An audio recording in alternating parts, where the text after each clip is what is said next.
Sallallahu Rabbuna ala nuril mubin Ahmad al-Mustafa Sayyid.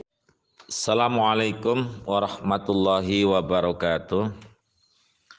A'udzu billahi minasyaitonir rajim. Bismillahirrahmanirrahim. Alhamdulillahi rabbil alamin. Ar-Rahmanir Rahim. Maliki yaumiddin. Iyyaka na'budu wa iyyaka nasta'in. Ihdinas siratal mustaqim. Siratal ladzina an'amta 'alaihim ghairil maghdubi 'alaihim waladdallin.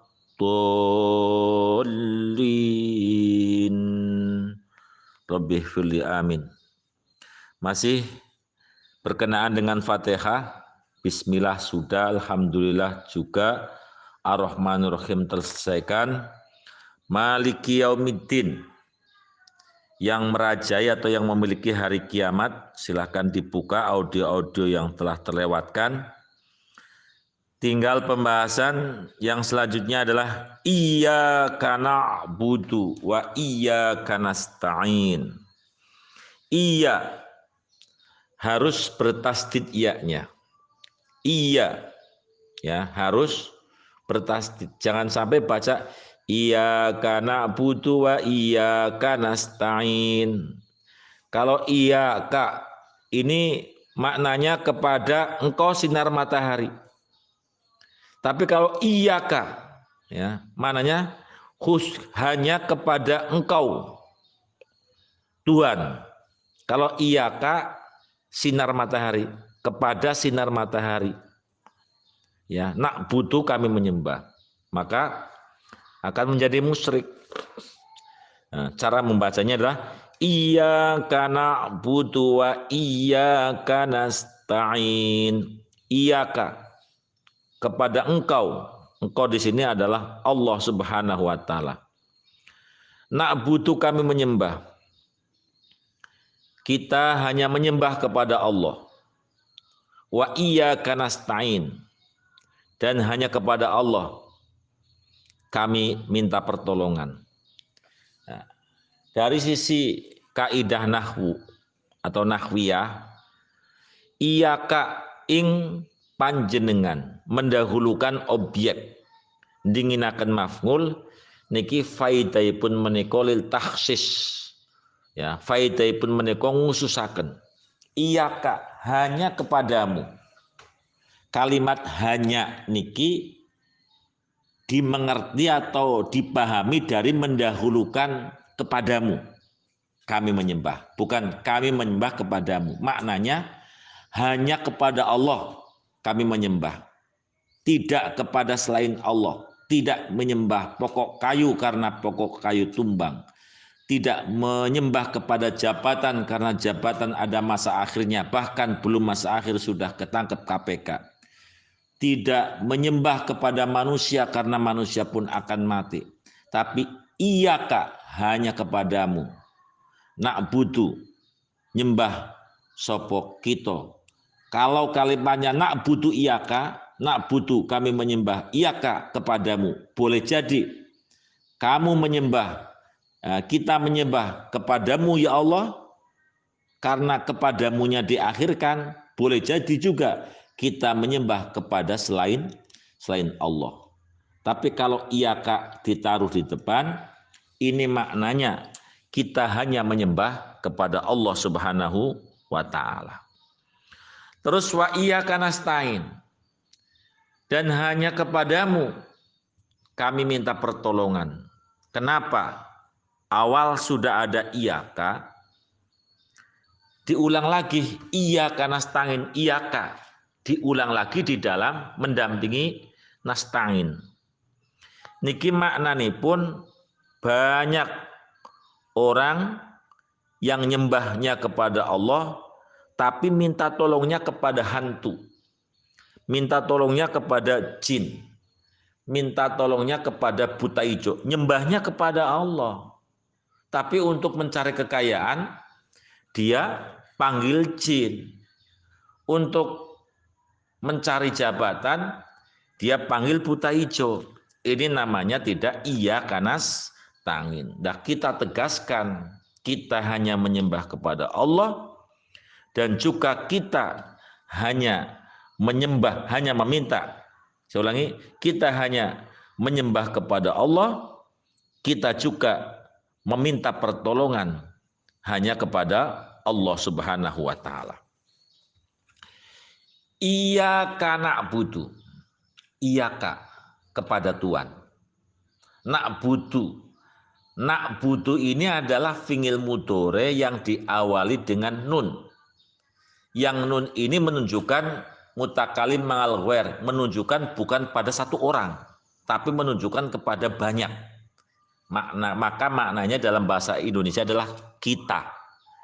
Kalau kita datang 10 orang kepada Romo Kiai, salah satu dari 10 mengatakan, Romo, kita datang lewat jalan depan. Kalimat kita ini menunjukkan yang berbicara dan orang-orang yang dibawa. Begitu juga dalam iyyaka na'budu.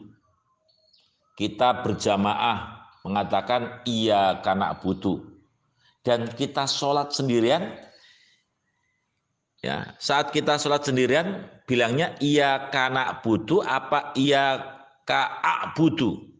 Sebab kalau a'budu saya menyembah, kalau na'budu kita menyembah. Kalau kita sholat sendirian iyyaka na'budu atau iyyaka a'budu. Iyyaka na'budu, ya, karena Al-Qur'an tidak bisa dirubah-rubah. Maknanya begini, ya, maknanya begini. Kenapa kita sholat sendirian kok tetap iyyaka na'budu, tidak iyyaka a'budu? Analoginya, kalau kita mau membeli baju, yang kita beli itu bajunya satu. Kira-kira diteliti enggak?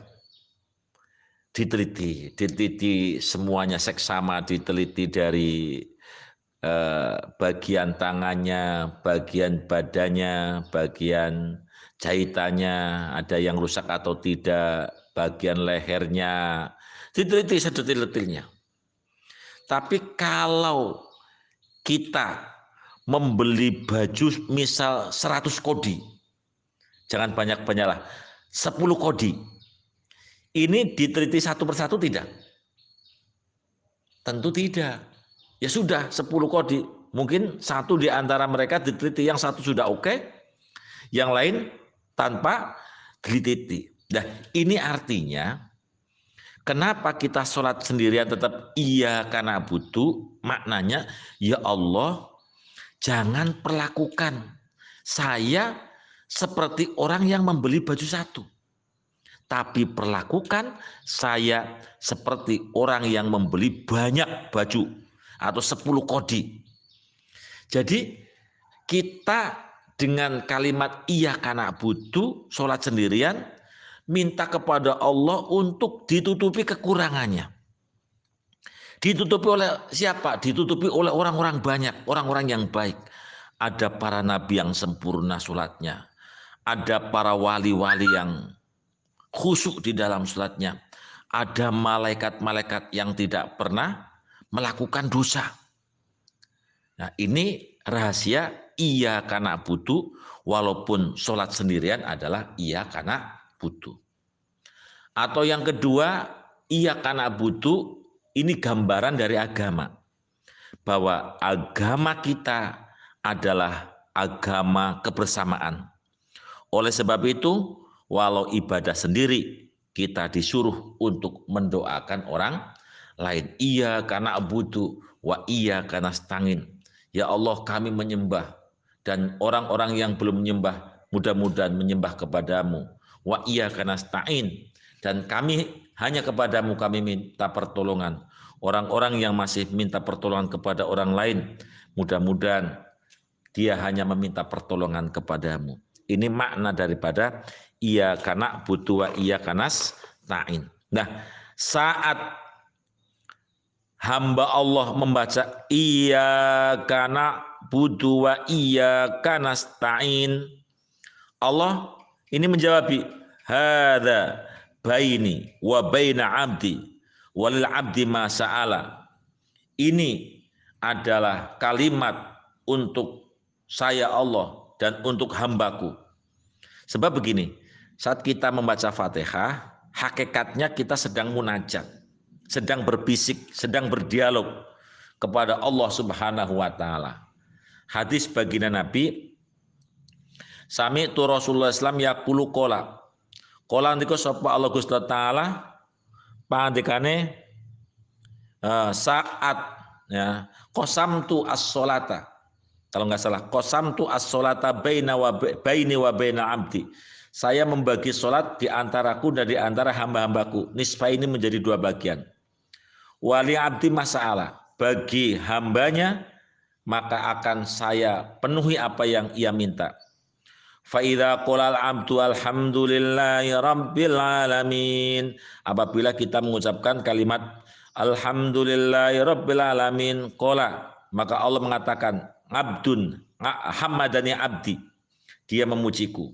Wa idza qala ar-rahmanir rahim qala asna alayya asna abdi alayya asna alayya abdi. Tak kala kita mengucapkan bismillahirrahmanirrahim, hambaku ngalamaku. Tak kala kita mengucapkan alhamdulillahirabbil alamin, Allah mengatakan hambaku mengagunganku. Wa idza qala hambaku memujiku. Wa idza qala maliki yaumiddin, apabila orang yang salat atau kita mengucapkan maliki yaumiddin, maka Allah berfirman majjadani, dia mengagungkanku. Wa idza qala iyyaka na'budu wa iyyaka nasta'in, iyyaka na'budu, ini masih bagiannya Gusti Allah. Jadi dari mulai bismillah tekan iyyaka na'budu, ini yang disebut dengan separuh. Ya, sebagian dari sholat, separuh dari sholat milikku. Milikku di sini adalah Allah. Kemudian wa iyyaka nasta'in sampai selesai, ini adalah bagian hambanya. Dan kalimatnya wali ngabdi masalah, bagi hamba akan saya berikan apa yang diminta. Jadi iyyaka na'budu, kepadanya kami menyembah, wa iyyaka nasta'in, dan hanya kepadanya kami minta pertolongan. Na'budu ini diambil daripada kalimat ngabdun, ngain ba dal. Ngabdun bisa bermakna hamba, ngabdun juga bisa bermakna tombak, ngabdun juga bisa bermakna harum.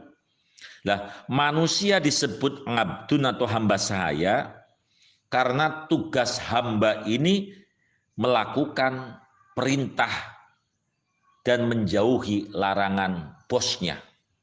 Maka kita sebagai manusia bertugas beribadah sesuai dengan kemampuan dan menjauhi larangan-larangan Allah Subhanahu wa taala. Kalau kita kepengin disebut sebagai abdun, hamba Allah.